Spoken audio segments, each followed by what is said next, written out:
Hi అందరికీ welcome back to my channel. నేను మీ లావణ్య రాజనాల. ముందుగా మీ అందరికీ వినాయక చవితి శుభాకాంక్షలు. మీ అందరూ బాగా సెలబ్రేట్ చేసుకున్నారనుకుంటున్నాను.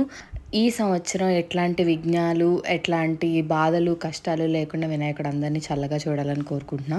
సో వినాయక చవితికి ముందు రోజు నైట్ నుంచే ప్రిపరేషన్ స్టార్ట్ చేసేసాను నేను.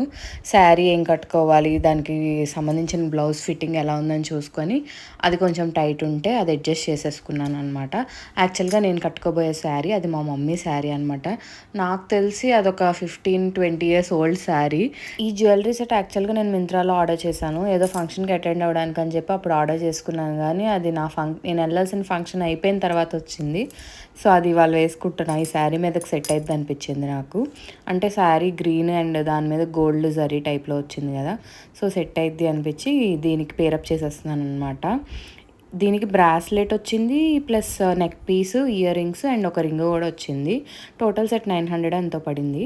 సో అన్నీ సెట్ చేసేసుకుని పక్కన పెట్టేసుకున్నాక బిగ్ బాస్ చూడాలి కదా యాజ్ ఇట్ ఈస్గా రోజు. సో బిగ్ బాస్ చూసేసి ఇంకా పడుకున్నాం అనమాట. మళ్ళీ మార్నింగ్ లేగాలని లేచేటప్పుడు కొంచెం లేట్ అయింది. లేచి స్నానం చేసి ఇంకా వినాయకుడు పూజ దగ్గర పీట రెడీ చేసేసి ముగ్గేసేసి బొట్లంతా పెట్టి రెడీగా పెట్టాను అనమాట.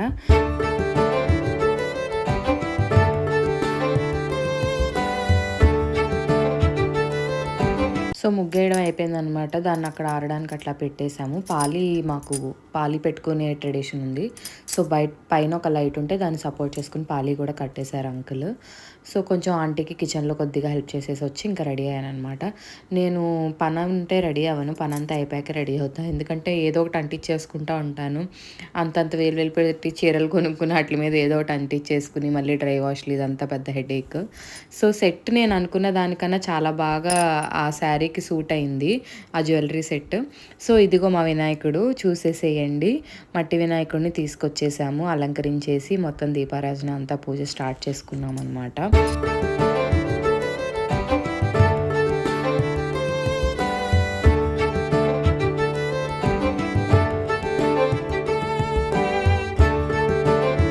మేము యూట్యూబ్లో వినాయకుడి పూజా విధానంకి సంబంధించిన వీడియో పెట్టుకొని చేస్తూ ఉన్నాము. ఆయన కథ చెప్పడము, ముందు పూజ అంతా చేపించి కథ చెప్పించారు. అంతా బాగానే చేశారు. కానీ కొంచెం మనం చేసుకున్నప్పుడే ఎక్కువ సాటిస్ఫాక్షన్గా ఉంటుందేమో అనిపిస్తుంది నాకు. ఆంటీ కూడా మనం చేసుకుందాం అని అన్నారు. కానీ అంకుల్ ఇంకా మా ఆయన యూట్యూబ్లో పెట్టుకొని చేద్దాం అనేపాటికి ఇంకా యూట్యూబ్లో పెట్టేసుకొని చేస్తూ ఉన్నాం అనమాట. సో మా మరిది షిమ్లాలో ఉంటాడు. ఇంతకుముందు వీడియోస్లో మీరు చూసుంటే మీకు తెలిసి ఉంటుంది.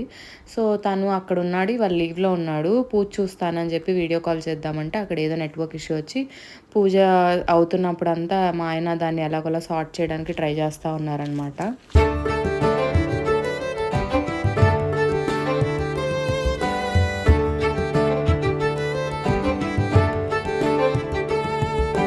మిగతా ఫెస్టివల్స్ అన్నీ ఎక్కువ ఆడవాళ్ళు ఇంట్రెస్ట్‌గా చేస్తారు గానీ, వినాయక చవితి ఒక్కటి మాత్రం ఎక్కువ అబ్బాయిలు ఇంట్రెస్ట్‌గా చేస్తారు గదా!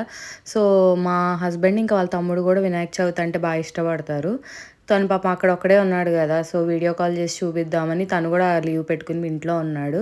ట్రై చేయగా ఎప్పటికో అది సార్ట్ అవుట్ అయింది మొత్తానికి ఫైనల్‌గా. సో, అది ఒక కెమెరా స్టాండ్‌కి అట్లా ఫోన్ పెట్టేసాము వీడియో కాల్ చేసి. పూజా విధానం కోసం యూట్యూబ్లో వీడియో పెట్టుకున్నాం కదా, మధ్యలో పవర్ వస్తూ పోతూ అట్లా ఫ్లక్చువేట్ అవుతూ ఉందన్నమాట. పవర్ పోయినప్పుడు లైట్స్ ఇవన్నీ వస్తాయి కానీ టీవీకి కనెక్షన్ లేదు, జనరేటర్ దానికి కనెక్షన్ లేదనమాట. సో మళ్ళీ టీవీ వచ్చిన తర్వాత మళ్ళీ బ్యాక్ పెట్టుకొని మళ్ళీ అదంతా అడ్జస్ట్ చేసుకొని అట్లా మధ్యలో చాలాసేపు అలా అవుతూ ఉండింది. యూట్యూబ్లో తన వీడియోస్ పెట్టద్దని మా ఆయన నన్ను బెదిరిస్తున్నారు. అయినా మనం చేసేది మనం చేస్తాంగా, సో యాస్టీస్గా వీడియో అప్లోడ్ చేసేసాను. అలా పూజ అంతా అయింది. ఇదిగో వీడియో కాల్‌లో మా ఆయన అదిగో వినాయకుడిని అంతా చూపిస్తున్నారు. ఫైనల్‌గా కనెక్ట్ అయిన తర్వాత అట్లా టీవీలో పెట్టుకొని మేము ఇట్లా పూజ చేసుకుంటా ఉన్నాం. కథ అంతా అయిపోయిన తర్వాత కథ విన్నంతసేపు అక్షింతలు చేతిలో పట్టుకొని కథ అయిపోయిన తర్వాత వినాయకుడి దగ్గరకు ఉన్న అక్షింతలు వేసి అందరం తల మీద వేసేసుకున్నాము. అలా మా పూజ సక్సెస్ఫుల్గా కంప్లీట్ అయ్యింది. పూజ అయిపోయాక ఆంటీ నైవేద్యాల కోసం అంతా రెడీ చేస్తూ ఉన్నారు. ఈవిడ మా అత్తయ్య గారు వాళ్ళ అత్తయ్య గారు అంటే మా ఆయన వాళ్ళ నానమ్మ. సో ఆవిడ మా ఇంట్లోనే ఉన్నారు ప్రజెంట్. తనని కూడా తీసుకొచ్చి పూజ దగ్గర కూర్చోబెట్టాం. మహానైవేద్యం పెట్టేసిన తర్వాత ఆంటీ హారతి ఇచ్చేశారు వినాయకుడికి. సో అందరం కలిసి కూర్చొని భోజనం చేసాము. అట్లా విస్తర్లో అన్నీ వడ్డించుకొని ఒకేసారి అందరం కలిసి తిన్నాం అనమాట. వినాయకుడు వచ్చినప్పుడు ఎంత సంతోషంగా ఉంటుందో మళ్ళీ పంపించాలన్నప్పుడు అంతే బాధగా ఉంటుంది. చిన్నప్పుడైతే అసలు ఏడుపు వచ్చేది వినాయకుడి నిమజ్జనం అంటే. పెద్ద అవగా ఓకే మళ్ళీ నెక్స్ట్ ఇయర్ మన కోసం వస్తారు, జస్ట్ వినాయకుడి విగ్రహాన్ని నిమజ్జనం చేస్తున్నాం, ఆయన ఇప్పుడు మనతోనే ఉంటారు కాబట్టి ఫీల్ అవ్వకుండా హ్యాపీగా నిమజ్జనం చేయాలి అని అప్పటి నుంచి ఫిక్స్ అయ్యాను. సో ఇలా జరిగింది మా వినాయక చవితి. మీకు ఈ వీడియో నచ్చినట్టయితే లైక్ చేయండి, షేర్ చేయండి, సబ్స్క్రైబ్ చేయండి. Thanks for watching.